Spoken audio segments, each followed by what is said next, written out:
ओम श्री गणेशाय नमः। जय श्रीमन्नारायण, जय आदिशक्ति माता। दोस्तों, आज हम रामायण में सबरी आखिर कौन थी, माता सबरी का पूर्व जन्म के रहस्य को बताएंगे। तो दोस्तों, कथा को प्रारंभ करते हैं। दोस्तों, आपसे रिक्वेस्ट है कि कथा को बिल्कुल भी स्किप ना कीजिएगा, कथा को पूरा सुनिएगा। माता सबरी की कथा। बात भगवान राम के जन्म से पहले की है, जब भील आदिवासी कबीले के मुखिया अज के घर बेटी पैदा हुई थी। उसका नाम श्रमणा और दूसरा नाम सबरी रखा गया। सबरी की माँ इंदुमती उसे खूब प्यार करती थी। बचपन से ही सबरी पशु पक्षियों की भाषा समझकर उनसे बातें करती, और जब सबरी की माँ उसे देखती तो कुछ समझ नहीं पाती थी। कुछ समय बाद एक पंडित ने सबरी के परिवार को बताया कि वो आगे चलकर सन्यासी बन सकती है। इस बात का पता चलते ही सबरी के पिता ने उसका रिश्ता तय कर दिया। जैसे ही शादी का दिन नजदीक आया, सबरी के घर वालों ने खूब सारी बकरियां और अन्य जानवर घर के पास लाकर बांध दिए। एक दिन सबरी का माँ जब उसके बाल बना रही थी तो उसने माँ से पूछा, इतने सारे जानवर हमारे घर क्यों लाए गए हैं? माँ ने जवाब दिया, बेटी तुम्हारा विवाह होने वाला है, इसलिए हम लोगों ने इनका इंतजाम बलि के लिए किया है। तुम्हारी शादी के दिन ही बलि प्रथा होगी और फिर इनसे स्वादिष्ट भोजन बनाकर सबको परोसा जाएगा। यह सब सुनकर सबरी दुखी हो गई। काफी देर तक सबरी ने उन जानवरों को आज़ाद करने के बारे में सोचा। सोचते सोचते सबरी के मन में हुआ कि अगर ये जानवर यहाँ नहीं होंगे तो इनकी बलि रुक सकती है। यहाँ ऐसा नहीं हुआ तो मेरे घर से कहीं चले जाने पर ही यह बलि रुकेगी।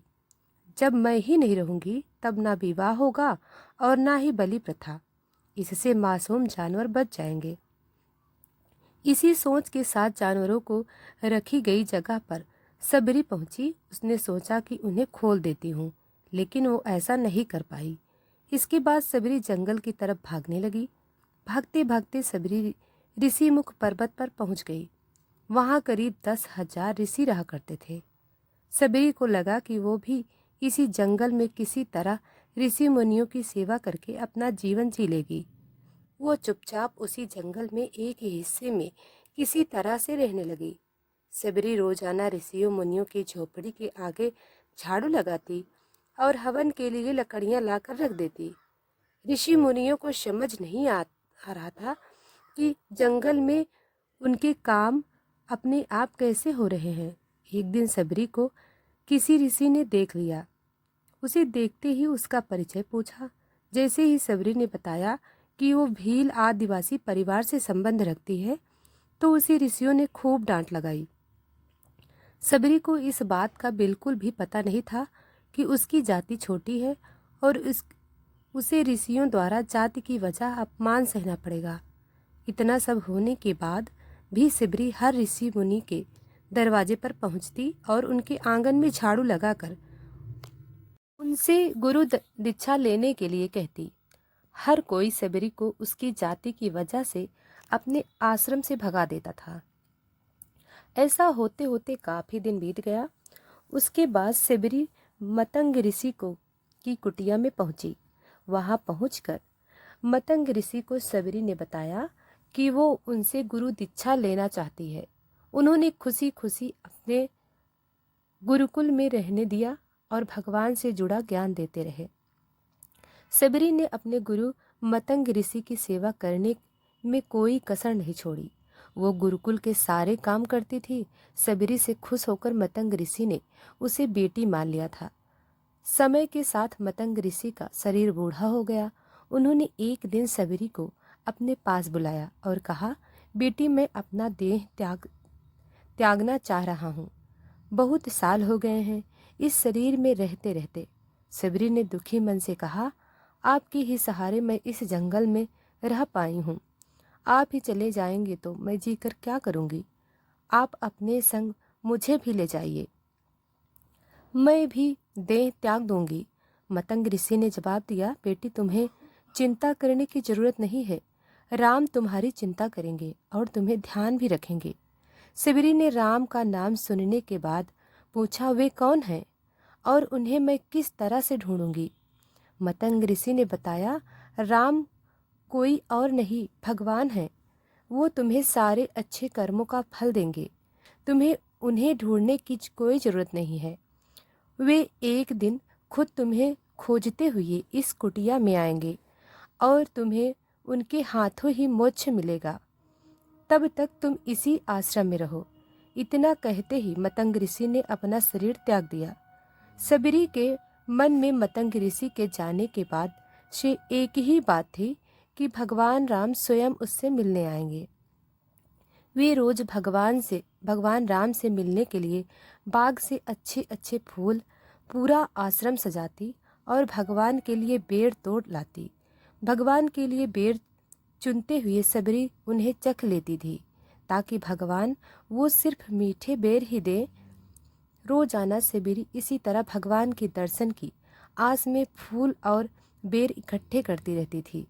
इसी तरह इंतजार में कई साल बीत गए। सबरी का शरीर एकदम बूढ़ा हो गया था। एक दिन आश्रम के पास के ही तालाब में सबरी पानी लेने के लिए गई। तभी पास के ही एक ऋषि ने उसे अछूत कहते हुए वहां से भगाने के लिए कहा और एक पत्थर मार दिया। वो पत्थर जब सबरी को लगा तो उसे चोट लगी और खून बहने लगा। बहते हुए खून की एक बूंद उसी तालाब के पानी में गिर गई।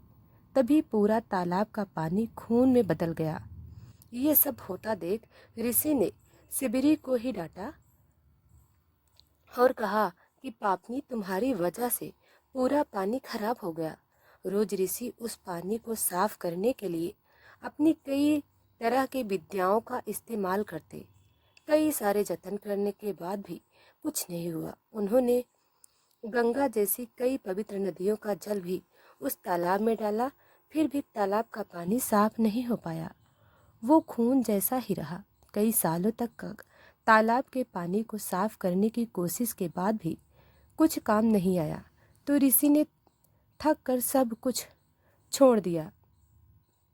इस घटना के कई सालों बाद भगवान राम अपनी पत्नी सीता के हरण के बाद उन्हें ढूंढते हुए उसी तालाब के पास पहुंचे। ऋषि मुनियों ने उन्हें पहचान लिया। भगवान को वहां देखकर ऋषियों ने तालाब का पानी साफ करने के लिए भगवान को अपने पैर उसमें डालने के लिए कहा, लेकिन पानी जैसा का तैसा ही था। ऋषि मुनियों ने भगवान से भी कई अन्य जतन करवाए, लेकिन वो पानी जस का तस खून जैसा ही रहा। तब भगवान ने ऋषियों से पानी के रक्त में बदलने की कहानी पूछी। तब ऋषि ने सबरी को पत्थर मारने वाली सारी बात बता दी। इसके बाद कहा कि वो महिला ही अपवित्र है, छोटी जात की है, इसलिए ये सब हुआ। उसी वक्त भगवान राम ने कहा, ये सब आप लोगों के खराब वचनों से हुआ। सबरी को इस तरह के शब्द बोलकर आप लोगों ने उसे नहीं बल्कि मेरे दिल को घायल किया है। इसी घायल दिल से रक्त का प्रतीक यह तालाब का लाल पानी है। आगे भगवान राम बोले, कहाँ है ओ माई, मैं उनसे मिलना चाहता हूँ। तब तक सबरी उसी तालाब के पास पहुँच जाती है। इस दौरान सबरी के पैर को ठोकर लगती है और कुछ धूल उस तालाब में गिर जाती है। तभी सारा पानी साफ हो जाता है। भगवान सबसे कहते हैं कि देखिए, आप लोगों ने क्या कुछ नहीं किया, लेकिन पानी साफ नहीं हो पाया। अभी सिर्फ इनके पैर ही की थोड़ी सी धूल ने ही तालाब का पानी साफ कर दिया। भगवान राम को सबरी पहचान चुकी थी। उन्हें प्रणाम करके सबरी ने कहा, भगवान आप मेरे साथ कुटिया में चलिए।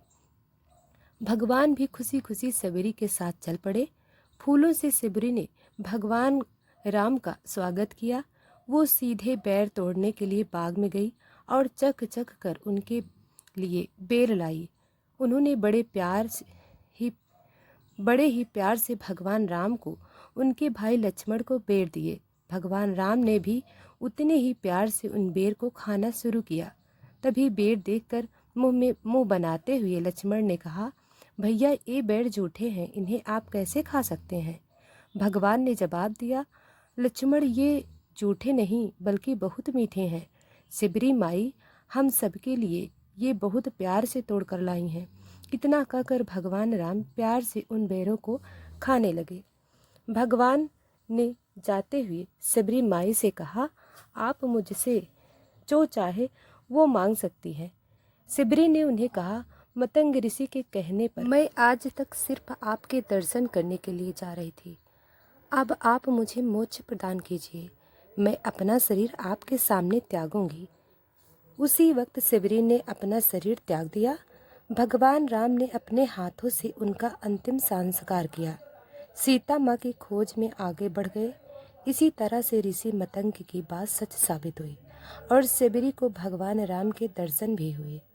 तभी से भगवान राम को सिबरी के राम से भी कहा जाने लगा। कहानी से सीख, सच्ची श्रद्धा हो तो भगवान के दर्शन जरूर होते हैं। मतंग ऋषि और सिबरी की कथा। सिबरी का आश्रम सौंपकर महर्षि मतंग ऋषि देवलोक जाने लगे। तब सबरी भी साथ जाने की जिद करने लगी। सबरी की उम्र 10 वर्ष की थी। वो महर्षि मतंग का हाथ पकड़ रोने लगी। महर्षि सबरी को रोते देख व्याकुल हो उठे। सबरी को समझाया, पुत्री, इस आश्रम में भगवान आएंगे, तुम यहीं प्रतीक्षा करो। अबोध सबरी इतना अवश्य जानती थी कि गुरु का वाक्य सत्य होकर रहेगा। उसने फिर पूछा, कब आएंगे? मतंग ऋषि त्रिकालदर्शी थे। वे भूत भविष्य सब जानते थे। वे महर्षि सबरी के आगे घुटनों के बल बैठ गए और सबरी को नमन किया। आसपास उपस्थित सभी ऋषिगण असमंजस में डूब गए। ये उलट कैसे हुआ? गुरु यहाँ शिष्य को नमन करे, ये कैसा हुआ? महर्षि के तेज के आगे कोई बोल न सका। महर्षि मतंग बोले, पुत्री, अभी उनका जन्म नहीं हुआ, अभी दशरथ जी का लग्न हुआ है। उनका कौशल्या से विवाह होगा, फिर भगवान की लंबी प्रतीक्षा होगी, फिर दशरथ जी का विवाह सुमित्रा से होगा, फिर उनका विवाह कैकेयी से होगा, फिर वो जन्म लेंगे, फिर उनका विवाह माता जानकी से होगा, फिर उन्हें 14 वर्ष का वनवास होगा और फिर वनवास के आखिरी वर्ष माता जानकी का रण होगा। तब उनकी खोज में वे यहाँ आएंगे। तुम उन्हें कहना, आप सुग्रीव की मित्रता कीजिए, उसे आततायी बाली के संताप से मुक्ति कीजिए, आपका अभीष्ट सिद्ध होगा। तब आप रावण पर अवश्य विजय प्राप्त करोगे। शबरी एक क्षण किंकर्त व्यविमूढ़ हो गई। अबोध शबरी इतनी लंबी प्रतीक्षा के समय को माप भी नहीं पाई। वह फिर अधीर होकर पूछने लगी, इतनी लंबी प्रतीक्षा के समय को माप भी नहीं पाई, इतनी लंबी प्रतीक्षा कैसे पूरी होगी? गुरुदेव, महर्षि मतंग बोले, वे ईश्वर हैं, अवश्य ही आएंगे, यह भावी निश्चित है। लेकिन यदि उनकी इच्छा हुई तो काल दर्शन इस विज्ञान से परे रखकर कभी भी आ सकते हैं, लेकिन आएंगे अवश्य। जन्म मरण से परे उन्हें जब जरूरत हुई तो प्रहलाद के लिए खंभे से निकल आए थे, इसलिए प्रतीक्षा करना, वे कभी भी आ सकते हैं। तीनों काल तुम्हारे गुरु के रूप में मुझे याद रखेंगे, शायद यही मेरे तप का फल है। सबरी गुरु के आदेश को मान वहाँ आश्रम में रुक गई। उसे हर दिन प्रभु श्री राम की प्रतीक्षा रहती थी। वह जानती थी समय का चक्र उनकी उंगली पर नाचता है, वे कभी भी आ सकते हैं। हर रोज रास्ते में फूल बिछाती थी और हर क्षण प्रतीक्षा करती थी, कभी भी आ सकते हैं। हर तरफ फूल बिछाकर हर क्षण प्रतीक्षा करती थी। सबरी बूढ़ी हो गई, लेकिन प्रतीक्षा उसी अबोध चित्त से करती रही और एक दिन उसके बिछाए फूलों पर प्रभु श्री राम के चरण पड़े।